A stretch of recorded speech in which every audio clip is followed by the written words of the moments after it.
ना होगा, और अगर सब मिलकर कोशिश करें तो रास्ता निकल सकता है। राजू के चेहरे पर एक उम्मीद की किरण जागती है। हाँ बाबा जी, अगर सब मिलकर काम करें तो हम पानी ढूंढ सकते हैं। हमने पहले कभी यह कोशिश ही नहीं की। लेकिन इतनी कठिन जमीन में नया कुआं खोदना आसान नहीं। मुश्किल जरूर है, नामुमकिन नहीं। अगर हम मिलकर काम करें तो ये हो सकता है। राजू खड़ा हो जाता है, उसकी आंखों में एक नई रोशनी है। तो फिर हम कल से काम शुरू करेंगे। मैं गांव के सभी युवाओं को इकट्ठा करूंगा, हम मिलकर नया कुआं खोदेंगे। यह कहते हुए वह शामू के साथ गांव के दूसरे युवाओं को बुलाने के लिए निकल पड़ता है।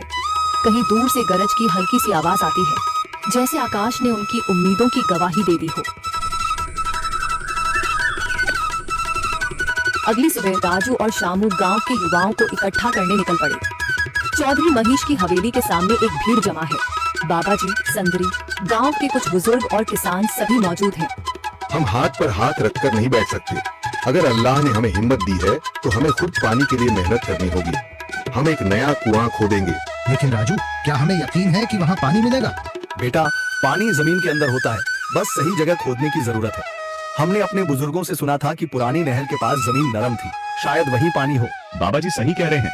अगर तुम सब यह काम करने के लिए तैयार हो तो मैं अपने कुछ मजदूर भेज सकता हूँ। धन्यवाद चौधरी जी, लेकिन हम सब खुद भी मेहनत करेंगे। यह हमारे गांव के अस्तित्व की लड़ाई है।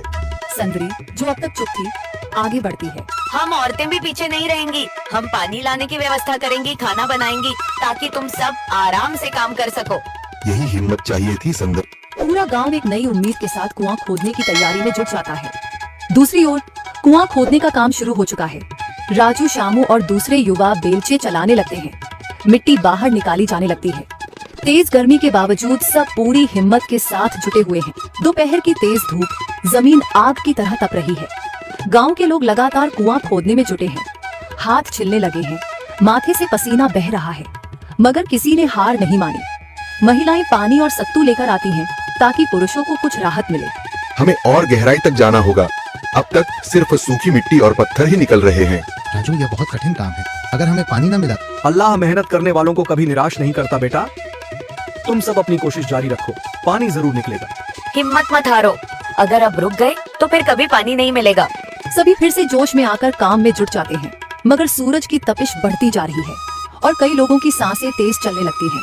तभी एक तरफ से रामलाल और उसके आदमी हंसते हुए आते हैं। अरे भाई, तुम्हें लगता है कि जमीन तुम पर रहम करेगी? हाँ हाँ, ना समझ लो, ये सब बेकार की मेहनत है। रामलाल, हमारा हौसला मत तोड़ो। अगर तुम मदद नहीं कर सकते तो कम से कम मजाक भी मत उड़ाओ। मदद? हाँ, मैं अपने कुएं का पानी बेच सकता हूँ, मगर मुफ्त में नहीं दूंगा। राजू सब अनसुना कर फिर काम में लग जाता है। शाम होने लगती है, लेकिन अभी तक पानी का नामो निशान नहीं। कुछ लोग मायूस होकर पीछे हटने लगते हैं। राजू, शायद रामलाल सही कह रहा है, यह सब बेकार है। नहीं शामू, हमें हार नहीं माननी। अगर आज हार गए तो फिर कभी हिम्मत नहीं कर पाएंगे। तभी अचानक फावड़ा किसी कठोर चीज से टकराता है। एक अजीब सी आवाज आती है। राजू चौंक कर देखता है और जल्दी जल्दी मिट्टी हटाने लगता है। अचानक एक ठंडी लहर महसूस होती है। सभी लोग दौड़ कर आते हैं।